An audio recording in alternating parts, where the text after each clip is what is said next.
कहानी की शुरुआत में हम कोलोराडो की एक जेल को देखते हैं जहां पर हजारों खतरनाक मुजरिम कैद हैं। ये कोई आम जेल नहीं बल्कि एक ऐसी हाई सिक्योरिटी जेल है जहां से भागना नामुमकिन समझा जाता है, क्योंकि यहाँ 24 घंटे गार्ड्स कैदियों पर कड़ी नजर रखते हैं और अगर किसी कैदी ने इस जेल से भागने की कोशिश की तो उसे ऐसी सजा दी जाती है जिसे देखकर बाकी कैदियों की भी यहाँ से भागने की हिम्मत टूट जाती है। और तभी हम इस जेल में रे नाम के कैदी को देखते हैं। रे कोई आम कैदी नहीं बल्कि वो एक ऐसा मास्टरमाइंड कैदी है जो पिछले 14 जेलों को तोड़कर भाग चुका है और अब पिछले कई दिनों से वो यहाँ इस जेल से भागने की प्लानिंग पर लगा हुआ है। अब यहाँ रे जेल के चारों तरफ नजर घुमाकर पूरे जेल का स्ट्रक्चर जान जाता है और रे को पता चल जाता है कि जेल का कौन सा हिस्सा कमजोर है। इसके बाद रे वापस अपने सेल में आता है और यहाँ से भागने के काम पर लग जाता है। अब यहाँ सबसे पहले रे सेल में बैठकर काउंटिंग शुरू कर देता है और जैसे ही 7 मिनट तक वो काउंटिंग करता है तभी वह देखता है कि गार्ड वापस आ चुके हैं, जिससे रे को पता चल जाता है कि गार्ड्स हर रोज 7 मिनट के लिए बाहर सिगरेट पीने जाते हैं।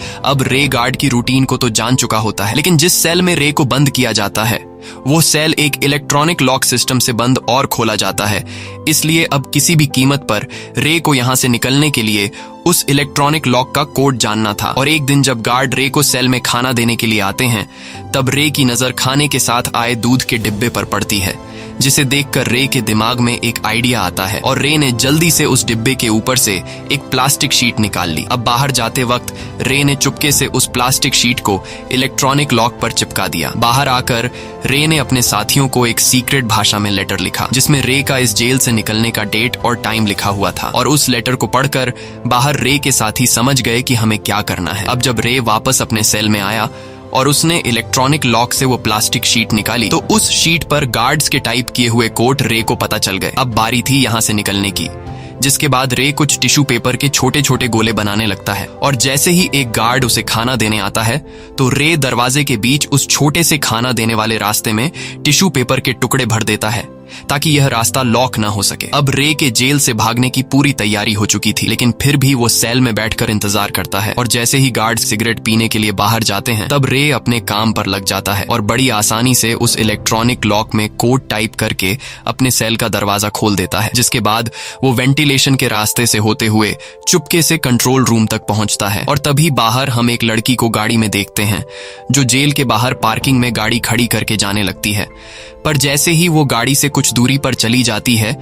तभी उस गाड़ी में ब्लास्ट होता है, जिसकी आवाज सुनकर सभी गार्ड्स का ध्यान उस तरफ चला जाता है और अब रे को यहाँ से भागने का पूरा मौका मिल जाता है। जिसके बाद वो जल्दी से कंट्रोल रूम में अपने सेल के कैमरे को रिवर्स फुटेज पर लगा देता है, जिससे गार्ड को पता ही नहीं चलता कि रे जेल से भाग चुका है, बल्कि स्क्रीन में रिवर्स फुटेज को देखते हुए गार्ड्स को लगता है कि रे अभी भी सेल में मौजूद है। कुछ देर बाद बाहर आग को बुझाने के लिए एक फायर फाइटर की टीम आती है और यहाँ हम देखते हैं कि रे ने भी एक फायर फाइटर के कपड़े पहनकर जेल से बाहर आ गया है। तभी यहाँ एक गाड़ी आती है जिसमें रे के 2 साथी बैठे होते हैं और रे गाड़ी में बैठकर जेल से फरार हो जाता है। कुछ दूर आगे जाने के बाद रे के साथी रे को एक सुनसान सड़क पर छोड़ देते हैं क्योंकि उन्हें लगा कि रे अब पूरी तरह से आजाद हो चुका है। लेकिन तभी वहाँ पर पुलिस की एक गाड़ी आती है और पुलिस वाले रे को देख लेते हैं। रे को देखकर पुलिस वाले समझ जाते हैं कि यह एक जेल से भागा हुआ कैदी है, क्योंकि रे ने अभी भी एक कैदी के कपड़े पहने होते हैं। इसलिए पुलिस फिर से रे को पकड़ लेती है। पर तभी वहां एक आदमी आता है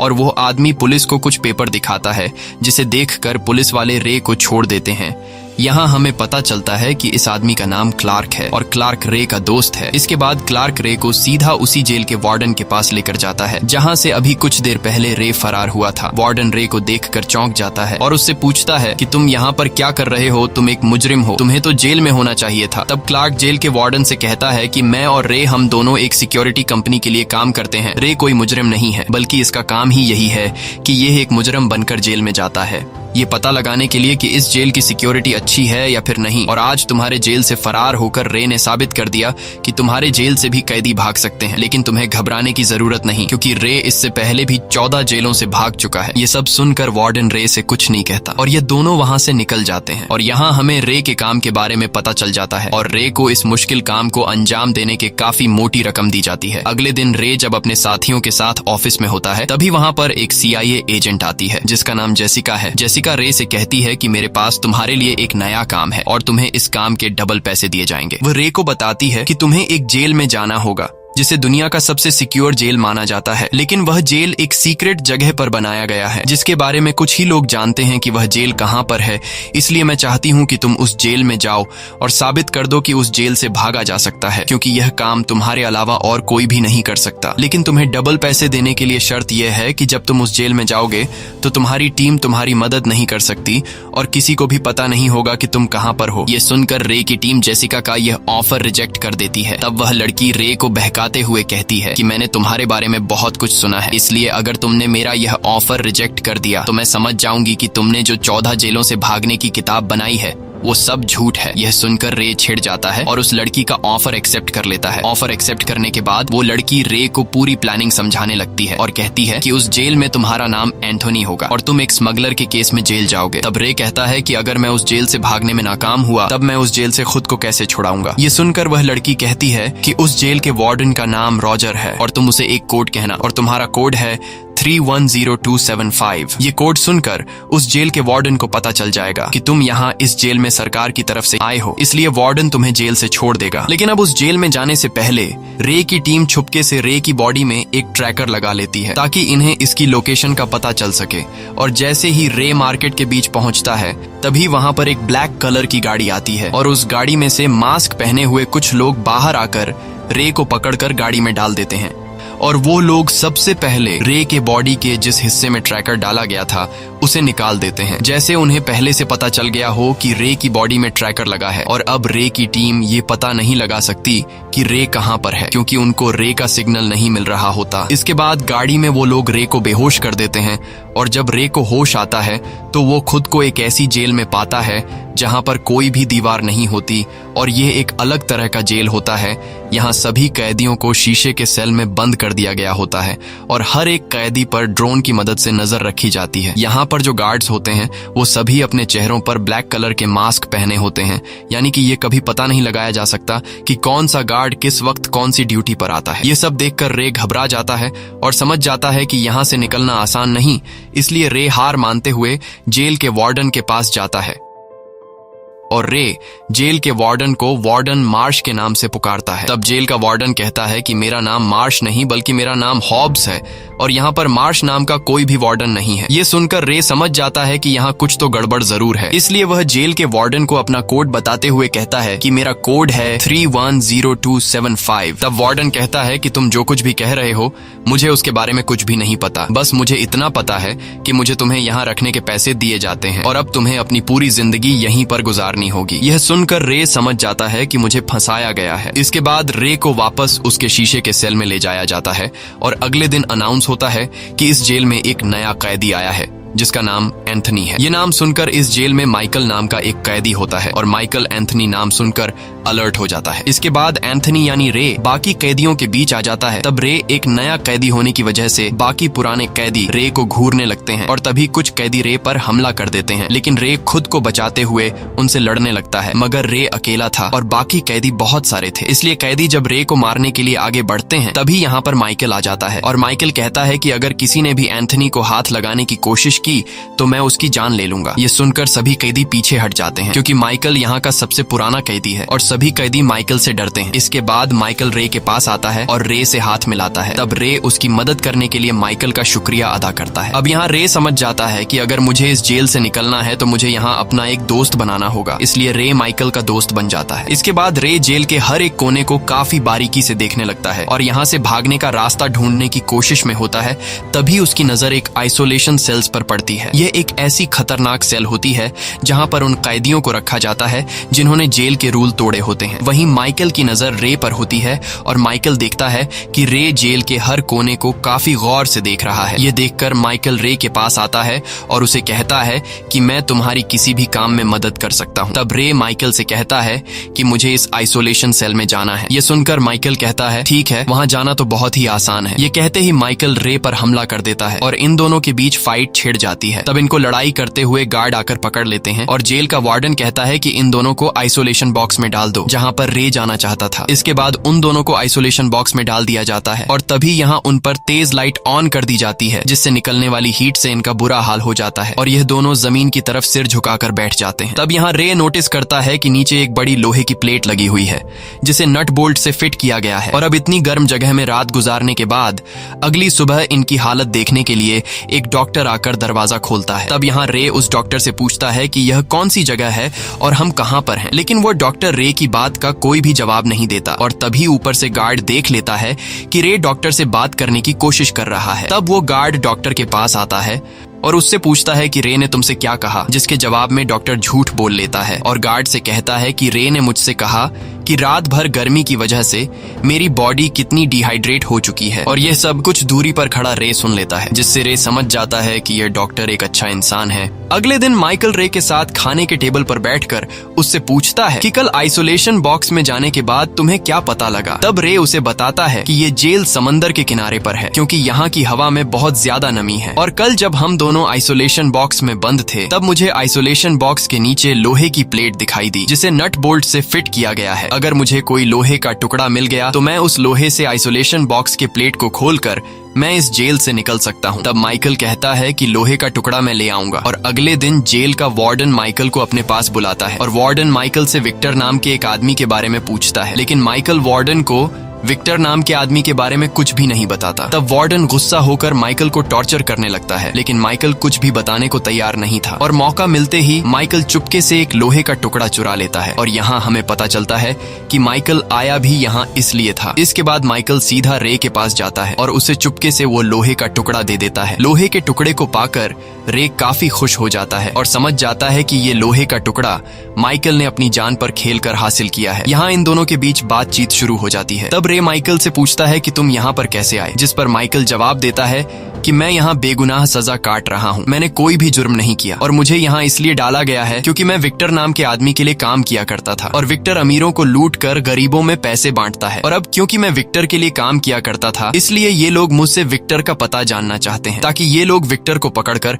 उससे सारा पैसा छीन ले, लेकिन मैं इन्हें कभी भी विक्टर का पता नहीं दूंगा। अब माइकल रे से पूछता है कि तुम यहाँ पर कैसे आए। तब रे उसे बताता है कि मैं पहले एक वकील हुआ करता था, मैंने एक मुजरिम को सजा दिलवाई थी, लेकिन एक दिन वो मुजरिम जेल से भाग गया और उस मुजरिम ने मुझसे बदला लेने के लिए मेरे घर आकर उसने मेरी वाइफ को मार डाला। मेरी वाइफ के मरने के बाद मेरी जिंदगी उजड़ गई और बस उस दिन के बाद मैंने ठान लिया कि मुजरिम को सजा देना काफी नहीं बल्कि जिन जेलों में मुजरिम रहते हैं उन जेलों की सिक्योरिटी को चेक करना भी जरूरी है। इसलिए अब मैं एक सिक्योरिटी कंपनी के लिए काम करता हूँ और मैंने पिछले 4 साल में 14 जेल को तोड़कर भाग चुका हूँ। ये काम मैं इसलिए करता हूँ ताकि फिर से कोई मुजरिम जेल से छूटकर किसी वकील की फैमिली को नुकसान न पहुंचा सके, लेकिन अब मैं यहाँ पर फंस चुका हूँ क्योंकि मैंने 14 जेलों से भागने पर जो किताब लिखी थी वो किताब इस जेल के वार्डन के पास है और वार्डन ने मेरी किताब पढ़कर उन 14 जेलों के वार्डन्स ने जो गलतियां की थी इस जेल के वार्डन ने उन सभी गलतियों को सुधार कर ये जेल बनाई है। इसलिए इस जेल से भागना बहुत ही ज्यादा मुश्किल है, लेकिन अच्छी बात यह है कि जेल के वार्डन को अभी तक ये नहीं पता कि मैं ही 14 जेलों को तोड़कर भागने वाला रे हूँ, बल्कि मुझे वार्डन एंथनी नाम का एक कैदी समझता है। तब माइकल कहता है कि यहाँ मेरे और तुम्हारी तरह बाकी जितने भी कैदी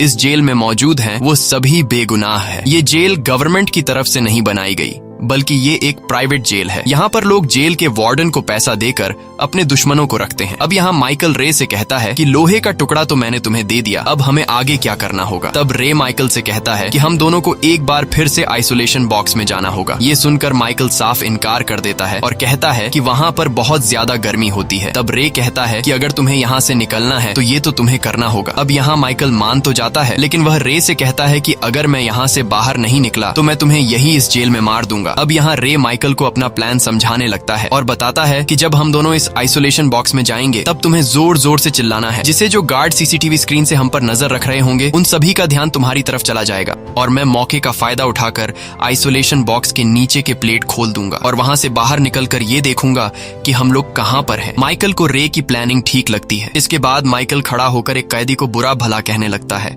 और उस कैदी का नाम जावेद है। ये सब सुनकर जावेद के साथी माइकल और रे पर हमला कर देते हैं और यहाँ पर झगड़ा शुरू हो जाता है। यहाँ फाइट के दौरान रे चुपके से एक रोटी टेबल से उठाकर अपने पास रख लेता है। तभी यहाँ पर गार्ड्स आ जाते हैं और गार्ड्स इन सभी को अलग अलग आइसोलेशन बॉक्स के अंदर बंद कर देते हैं। बॉक्स के अंदर जाने के बाद वहाँ पर तेज लाइट ऑन हो जाती है। लाइट के ऑन होते ही माइकल जोर से चिल्लाने लगता है, जिससे सभी गार्ड्स का ध्यान माइकल की तरफ चला जाता है और मौके का फायदा उठाते हुए रे जल्दी से अपने जेब से रोटी निकालकर उसे चबाने लगता है और फिर उस रोटी को मुंह से निकालकर ऊपर कैमरा पर चिपका देता है, जिससे अब गार्ड्स रे के सेल में कुछ नहीं देख पाते और रे एक एक करके नीचे के प्लेट से सभी नट बोल्ट निकाल लेता है और फिर उस प्लेट को हटाकर नीचे के रास्ते में घुस जाता है। कुछ दूर आगे जाने के बाद रे को वेंटिलेशन का रास्ता मिलता है, जहां वो पाइप्स के ऊपर चढ़ने लगता है और जब वो ऊपर चढ़ रहा होता है तभी गलती से उससे एक पाइप टूट जाती है, जिससे प्रेशर से पानी निकलने लगता है और वो पानी नीचे जमा होना शुरू हो जाता है। अब रे किसी तरह करके ऊपर के दरवाजे तक पहुंच जाता है और जब वो उस दरवाजे को खोलकर अपना सर बाहर निकालता है तो उसकी आंखें खुली की खुली रह जाती हैं, क्योंकि रे को चारों तरफ समंदर के पानी के अलावा और कुछ भी नजर नहीं आ रहा था और ये जेल एक बहुत ही बड़े शिप के अंदर बनाई गई थी। ये सब देखकर रे पूरी तरह से टूट जाता है, क्योंकि रे अब यहाँ से भाग नहीं सकता था और रे समझ जाता है कि अगर मैंने पानी में कूदकर यहाँ से भागने की कोशिश की तो मैं मारा जाऊंगा। अब रे जल्दी से वापस अपने सेल की तरफ आने लगता है, क्योंकि वह समझ गया था कि पाइप के टूटने की वजह से सेल में पानी भरना शुरू हो गया होगा। और वही दूसरी तरफ हम देखते हैं कि आइसोलेशन बॉक्स में जितने भी कैदी बंद है वहां पर पानी भरना शुरू हो गया है, इसलिए यहाँ रे जल्दी से पाइप के जरिए नीचे उतरने लगता है, लेकिन तभी उसका पांव फिसल जाता है, जिससे वह नीचे गिर जाता है। मगर अच्छी बात यह थी कि पाइप से पानी निकलने की वजह से नीचे ढेर सारा पानी जमा हो गया होता है, जिस वजह से रे को चोट नहीं आती। वही जेल का वार्डन जब देखता है कि सेल्स में पानी भरने लगा है, तब वह अपने गार्ड से कहता है कि जल्दी सभी कैदियों को आइसोलेशन बॉक्स से बाहर निकालो, जिसके बाद गार्ड्स एक एक करके सभी कैदियों को बाहर निकालने लगते हैं और इससे पहले कि वो रे के बॉक्स का दरवाजा खोलते, रे अपने बॉक्स में पहुंच जाता है और वह जल्दी से वापस प्लेट लगाकर उस पर नट बोल्ट फिट कर देता है। साथ ही साथ उसने कैमरा पे जो रोटी लगाई थी वो भी उतार लेता है और तभी गार्ड्स बॉक्स का दरवाजा खोलकर रे को बाहर निकाल लेते हैं। वही दूसरी तरफ रे की जो टीम होती है वह रे के लिए परेशान होती है, इसलिए रे की टीम क्लार्क के ऑफिस में जाती है और उससे रे के बारे में पता लगाने को बोलते हैं। तब क्लार्क कहता है कि तुम दोनों परेशान मत हो, मैंने अपने एक आदमी को रे को ढूंढने के काम पर लगा दिया है और रे जल्द ही मिल जाएगा। अब यहाँ रे की टीम के जाने के बाद क्लार्क सीधा वार्डन को कॉल करता है और क्लार्क वार्डन से कहता है कि तुम्हारे जेल में एंथनी नाम का एक कैदी है। एंथनी कोई आम कैदी नहीं, बल्कि वह दुनिया का सबसे शातिर इंसान है, जो पिछले 14 जेलों को तोड़कर भाग चुका है और उसने 14 जेलों से भागने पर एक किताब भी बनाई है। तब वार्डन क्लार्क से कहता है कि जिस आदमी ने 14 जेलों से भागकर किताब बनाई है उसका नाम तो रे है। ये सुनकर क्लार्क मुस्कुराता है और वार्डन से कहता है कि तुम्हारे जेल में एंथनी नाम का जो कैदी है वही असल में रे है और वो अपना नाम बदलकर तुम्हारे जेल को तोड़कर भागना चाहता है। इसके बाद इन दोनों का कनेक्शन कट जाता है और यहाँ हमें पता चलता है कि रे के अपने ही साथी क्लार्क ने रे को इस जेल में फंसाया है और क्लार्क अकेले ही रे की कंपनी का मालिक बनना चाहता है। वही दूसरी तरफ वार्डन रे की सच्चाई जान चुका होता है, इसलिए वार्डन अपना एक गार्ड रे के सेल की तरफ भेजता है और वह गार्ड पूरी रात सेल के दीवार के साथ डंडी मारकर रे को सोने नहीं देता और जब सुबह होती है तब वह गार्ड रे को बुरी तरह से पीटने लगता है और रे को मार मार कर उसका बुरा हाल कर देता है और रे को इतना ज्यादा टॉर्चर किया जाता है कि वो पूरी तरह से टूट जाता है और यहाँ से भागने का सोचना छोड़ देता है, क्योंकि एक तो उसके साथ यहाँ पर बहुत ही बुरा सलूक हो रहा था और दूसरा रे ने खुद बाहर जाकर देख लिया था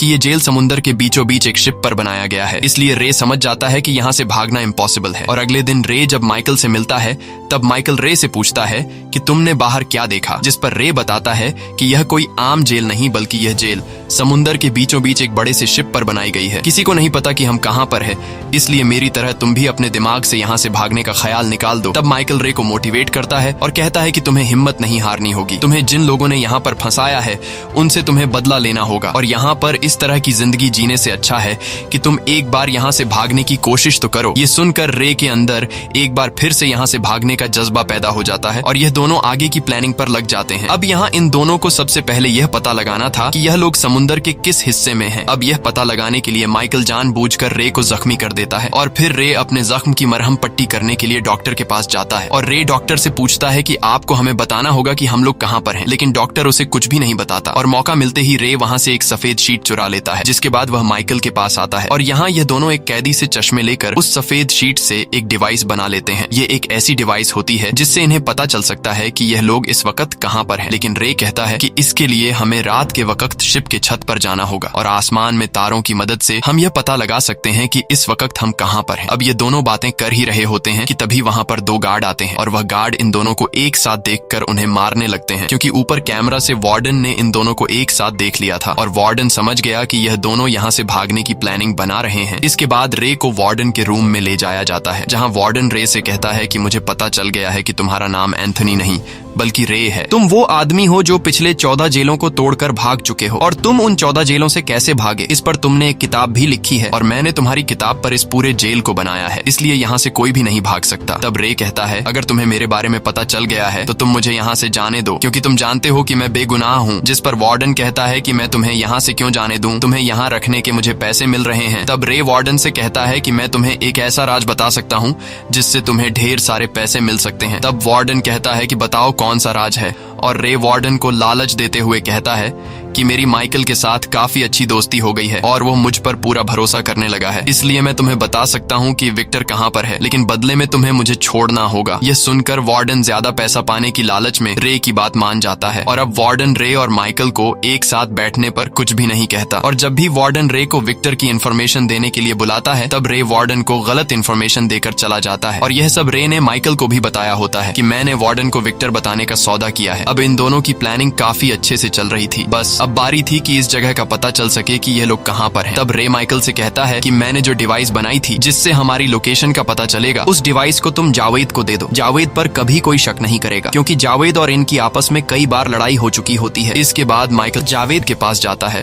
और उसे कहता है क्या तुम यहाँ से भागना चाहोगे? तब जावेद हाँ में जवाब देता है और फिर यह लोग जावेद को अपनी टीम में शामिल करके उसे पूरा प्लान समझा देते हैं। जिसके बाद जावेद सीधा वार्डन के पास जाता है और उससे कहता है कि जेल में कुछ ऐसे कैदी है जो यहाँ से भागने की प्लानिंग कर रहे हैं, इसलिए अगर तुम मुझे अपना जासूस बना लो तो मैं उन कैदियों के नाम और उनके प्लान के बारे में तुम्हें बता सकता हूँ, लेकिन शर्त ये है कि तुम मुझे खुले आसमान के नीचे नमाज अदा करने दोगे। तब वार्डन उसकी बात मान जाता है और जब जावेद खुले आसमान के नीचे जाता है तब वह ऊपर आसमान में तारों को देखकर उस डिवाइस पर निशान लगा देता है। इसके बाद जावेद वह डिवाइस रे को दे देता है, जिसे देखकर रे को पता चल जाता है कि यह शिप अटलांटिक ओशन में है और यह शिप मोरक्को के आसपास है। यह सुनकर माइकल कहता है कि मोरक्को में मेरा एक दोस्त है जो मुझे जानता है और वह हमारी मदद जरूर करेगा, लेकिन सबसे बड़ी प्रॉब्लम यह है कि हम उस तक इन्फॉर्मेशन कैसे पहुंचाएंगे कि हम लोग यहाँ पर हैं। तब रे कहता है कि यह काम मैं कर सकता हूँ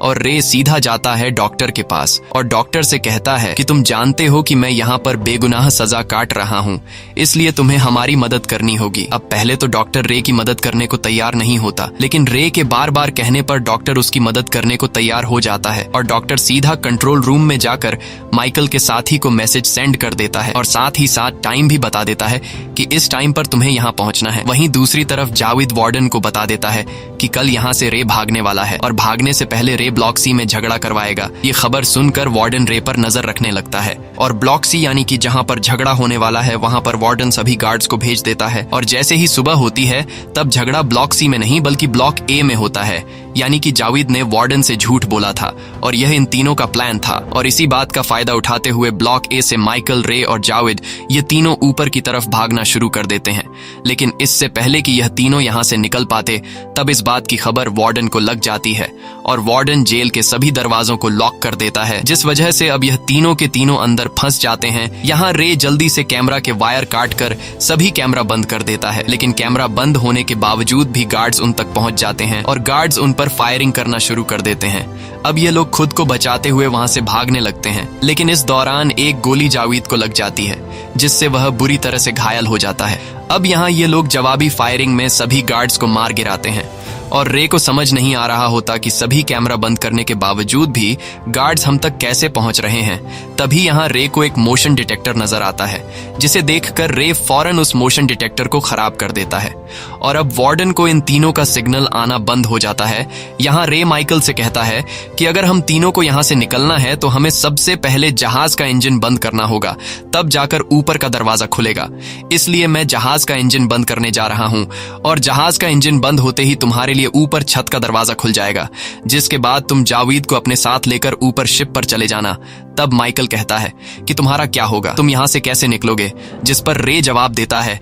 कि मेरे लिए परेशान मत हो, मेरे पास प्लान बी है जिसका मैं यहाँ से निकलने के लिए इस्तेमाल करूंगा। ये कहते हुए रे शिप के इंजन को बंद करने के लिए निकल पड़ता है और यहाँ माइकल जावेद को हिम्मत दिलाकर आगे बढ़ने को कहता है, लेकिन जावेद कहता है कि मैं अब और आगे बढ़ नहीं सकता क्योंकि गोली लगने की वजह से मेरा बहुत ज्यादा खून बह चुका है, इसलिए मैं जिंदा बच नहीं पाऊंगा। बस जाने से पहले तुम मुझे अपनी बंदूक दे दो। जिसके बाद माइकल जावेद को अपनी बंदूक दे देता है और न चाहते हुए वह जावेद को अकेला छोड़कर ऊपर छत की तरफ निकल पड़ता है। अब वहां पर जब गार्ड्स आते हैं तो जावेद इन सब पर गोलियां चलाता है और बड़ी बहादुरी से उनका मुकाबला करता है, लेकिन आखिर में गार्ड्स जावेद को गोलियों से छलनी कर देते हैं। वहीं दूसरी तरफ रे इंजन को बंद कर देता है और इंजन के बंद होते ही माइकल ऊपर के दरवाजे को खोल देता है और शिप के ऊपर आ जाता है। तभी वहां पर माइकल का साथी भी हेलीकॉप्टर लेकर पहुंच जाता है और हेलीकॉप्टर में मौजूद माइकल के साथी नीचे शिप पर मौजूद गार्ड्स पर गोलियां बरसाना शुरू कर देते हैं और माइकल दौड़ते हुए हेलीकॉप्टर तक पहुंच जाता है। हेलीकॉप्टर तक पहुंचने के बाद माइकल बंदूक उठाकर जो गार्ड्स उसका पीछा कर रहे होते हैं, माइकल उन पर गोलियां चलाकर उन्हें मार देता है। अब यहाँ हेलीकॉप्टर का पायलट माइकल से कहता है